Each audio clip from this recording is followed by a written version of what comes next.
भगवान शंकर का स्मरण नहीं करता था। वो न शिव को जानता था, न शंकर का भजन करता था, न शंकर का स्मरण करता था, न शंकर का मंत्र जाप करता था, न शंकर जी का गुणगान करता था। वो सुधात असुर केवल जहां पर पार्वती जी बैठकर तप करती थी उस भूमि पर आकर पार्वती जी को देखता था।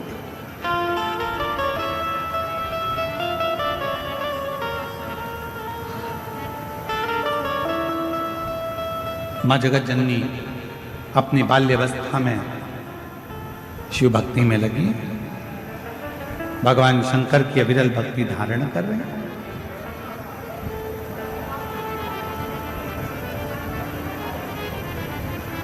अविरल भक्ति में माँ जगत जननी खोई। अब सुधात ने एक बार विचार करा, सुधात असुर ने विचार करा कि ये है कौन।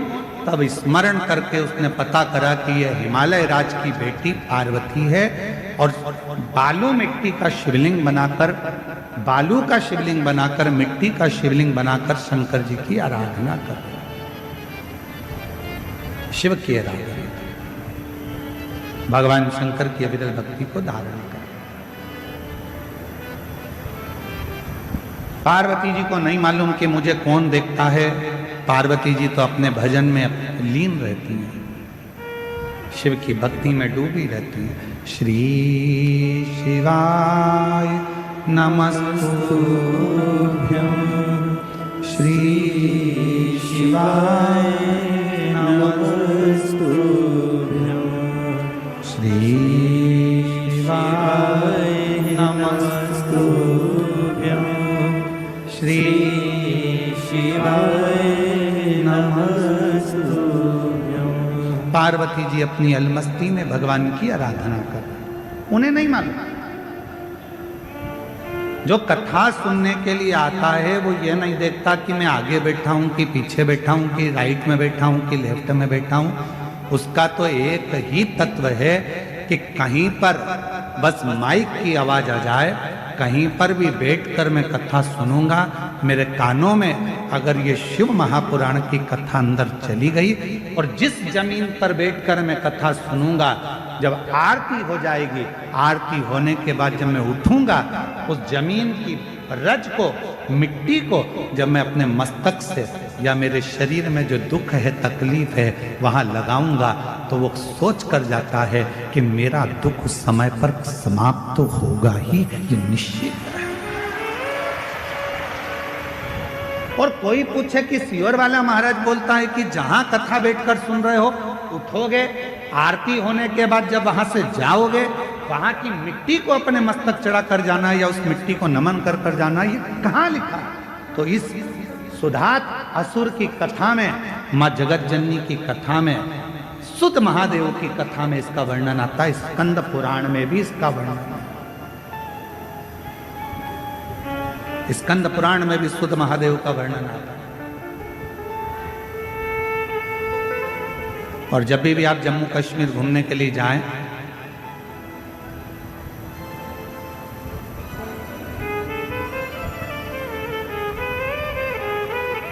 तो सुध महादेव का दर्शन करने जरूर जाएं। जम्मू से 130 किलोमीटर की दूरी सुध महादेव। संगत का असर किसको कहते हैं? जहां बैठकर आप भगवान शंकर के अविरल भक्ति को धारण कर रहे हो, जहां बैठकर भगवान शंकर का मंत्र जाप कर रहे हो, जहां बैठकर शिव नाम ले रहे हो, जहां बैठकर भगवान शंकर का गुणगान कर रहे हो, उस मिट्टी की मूलता कितनी है? उस मिट्टी की एक पत्र है, अच्छा है।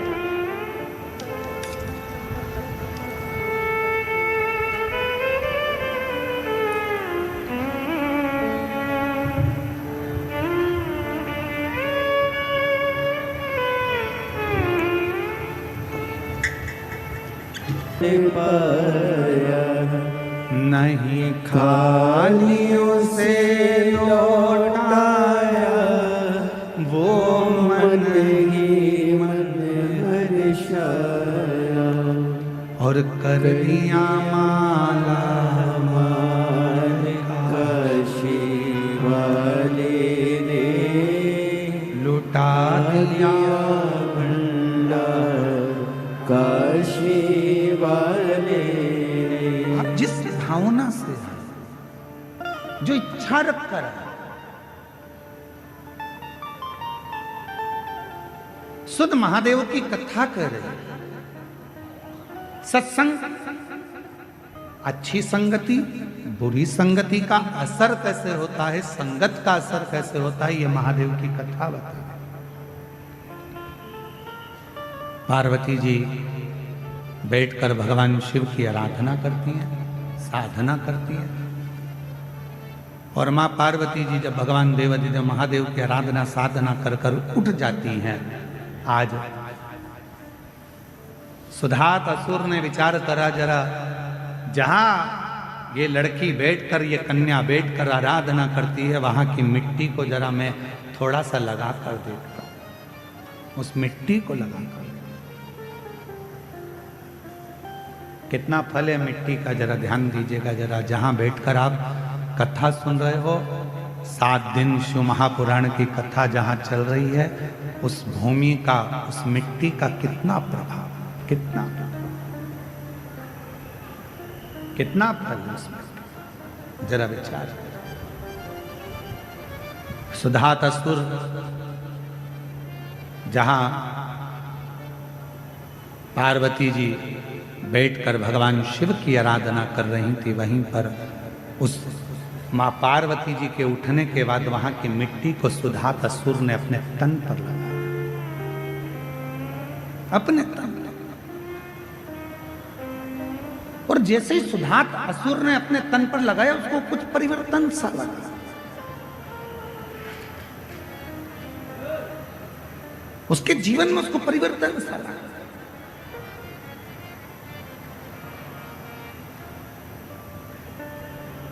क्या मिलेगा, कैसे मिलेगा, क्या प्राप्त होगा, कब प्राप्त होगा और कैसे प्राप्त होगा, ये शिव जानता है। सुधात असुर ने नियम बना लिया कि अब ये कन्या जब तप कर कर उठेगी, साधना कर कर उठेगी, ये कन्या जब भगवान शंकर का पार्थिव पूजन कर कर उठेगी, तो वहां की मिट्टी को मैं जहां बैठूंगा वहां रखूंगा, जहां सोऊंगा वहां रखूंगा। और उस मिट्टी का संग उसके जीवन में होने लगा, उस मिट्टी का संग।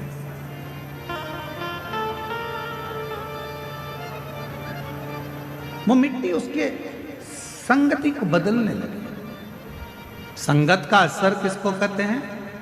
एक लोटा जल जिसके घर से निकल कर जाता है शिवालय तक, आपके घर के नजदीक में जो शंकर जी का मंदिर है, आपके घर के नजदीक में जो शंकर का शिवालय है, आपके घर के नजदीक में जो शंकर का मंदिर है, देवाधिदेव महादेव का मंदिर है, अपने घर का जल शंकर के मंदिर में ले जाकर चढ़ाओ, अपने घर का जल शिव के मंदिर में ले जाकर चढ़ाओ।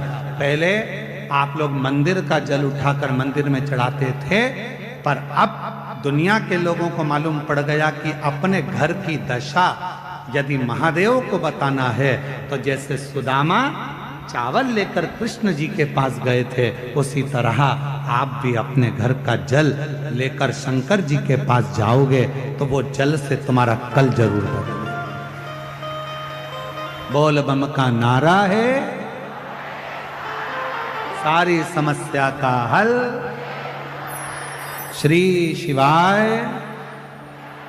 तो वो जल तुम्हारा कल जरूर बदलेगा। आप अपने नजदीक के शिवालय तक, शंकर के मंदिर तक, भगवान शंकर की चौखट तक जब एक लोटा जल चढ़ाने के लिए जाओगे, शंकर के मंदिर में अपने घर का जल लेकर जाओगे, वो जल जो तुम्हारे घर में रखा हुआ है, वो जल शिव महापुराण की कथा कहती है। जब हम मंदिर में जाते हैं तो पंडित जी से कहते हैं, पंडित जी चरणामत दे दीजिए। चरणामत क्यों मांगते हैं? क्योंकि मंदिर का जो जल है, आरती, पूजन, अर्चन, भजन, कीर्तन का तरंग उस जल में चली जाती है। वो जल जब हमारे अंदर जाता है तो हमें अविरल भक्ति प्रदान करता है, एक अलग से शक्ति प्रदान करता है। इसलिए हम पंडित जी से कहते हैं, पंडित जी जल दे दीजिए, चरणामृत दे दीजिए। पंडित जी जल देते हैं, हम उस चरणामृत को पीते हैं, वो जल हमें प्राप्त होता है, हम चरणामृत पीते हैं। आखिर लोग पूछते हैं, महाराज जी एक लोटा जल सारी समस्या का हल, ये कैसे हो सकता है?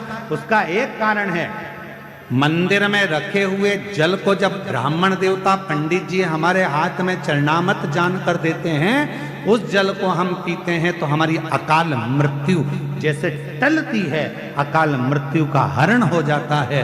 उसी तरह जब हमारे घर में मटके में, हंडे में, पानी की टंकी में जो पानी भरा रहता है, जल भरा रहता है, और हम एक लोटा जल उसमें से भर कर लेकर जाते हैं, तो दिन भर हमारे घर में जो चर्चा होती है, दिन भर हमारे घर में जो तकलीफें होती है, दिन भर हमारे भीतर जो दुख तकलीफ होती है, हमारे मन की बात हमारे घर के पानी के हंडे में, तरंगों में चली जाती है। और जब हम लोटा भर कर जल शिव को चढ़ाते हैं तो शंकर जी हमारे उस जल से समझ जाते हैं कि इसको तकलीफ कितनी है, और बाबा दुख मिटाना प्रारंभ कर देते हैं। बाबा कष्ट मिटाना प्रारंभ कर देते हैं। इसको दुख कितना है, तकलीफ कितनी है, कष्ट कितना। और शंभु शरणे पड़ी मांगू घड़ी रे घड़ी, दुख काटो दया करी दर्शन आपो। ओ शंभु शरण पड़ी, बोलो बोलो, घड़ी रे घड़ी दुख काटो दया करी दर्शन आपो। कई लोग पूछते हैं एक लोटा जल सारी समस्या का हल, एक लोटे जल से समस्या कैसे मिट सकती है, एक लोटे जल से दुख कैसे मिट सकता है, एक लोटे जल से तकलीफ कैसे मिट सकती है। हम निवेदन करेंगे, एक लोटा जल चढ़ाकर देखिए, जब आप चढ़ाना प्रारंभ करेंगे और पूर्ण विश्वास भरोसे के साथ देवाधिदेव महादेव को जब एक लोटा जल चढ़ाएंगे, निश्चित है जो घर में रखा जल है उस जल में आपके विचार, आपकी सोच, आपका मन उस जल में गया होता है। क्या घर में चल रहा है, वो जल में तरंगे पड़ी होती हैं, और वो जल जब शिव जी को चढ़ता है तो मेरा बाबा आपके धीरे धीरे दुख हरना प्रारंभ कर देता है, तकलीफ हरना प्रारंभ कर देता है। दुख हरता है,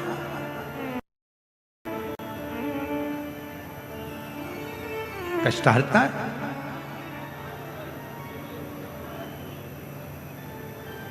सुधात नाम का असुर जहां पार्वती जी, जहां मां जगतजननी जगदम्बा अम्बा मां पार्वती जी जहां बैठकर तप करती थी, वहां की मिट्टी को वो अपने तन पर धारण कर, सुधात असुर। अब लोग कहते हैं मिट्टी से ऐसा हो सकता है क्या, दुख मिट सकता है क्या, तकलीफ मिट सकती है, क्यों नहीं, क्यों नहीं मिट सकता। एक असुर जो देवताओं को परेशान कर रहा है, एक असुर जो गंधर्वों को परेशान कर रहा है, एक असुर जो अप्सराओं को परेशान कर रहा है, एक असुर जो सबको कष्ट दे रहा है, और केवल मां जगतजननी के उठने के बाद उस मिट्टी को वो अपने तन पर धारण कर लेता है तो उसकी जिंदगी में इतना बदलाव हो जाता है कि वो शंकर की भक्ति की ओर जुड़ता चले जाता है। जुड़ कितना फल है। जिस घर में से एक लोटा जल देवाधिदेव महादेव को चढ़ाने के लिए निकलता है, घर के अंदर से एक लोटा जल निकलकर जब शंकर के मंदिर में जाता है, उसी समय पर 3 दोष उसके घर के समाप्त हो जाते हैं।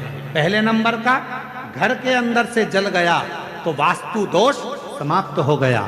दूसरे नंबर पर घर के रसोई घर में, मटके में, हंडे में, टंकी में से जल गया तो पितृदोष शांत हो गया। और तीसरे नंबर पर घर के अंदर से जब हम जल लेकर निकलते हैं, अपना दरवाजे से बाहर निकलते हैं शिव को जल चढ़ाने के लिए, तो काल सर्प दोष समाप्त हो जाता है। ये 3 दोष उसी क्षण समाप्त हो,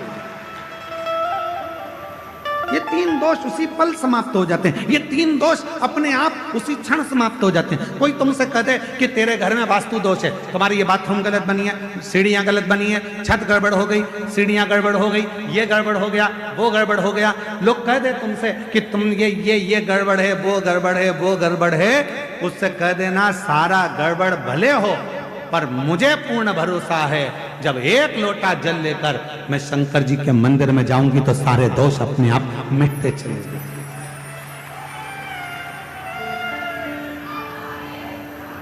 ये सारे दुख मेरे समाप्त होंगे, तकलीफें समाप्त होगी, कष्ट मिटेगा।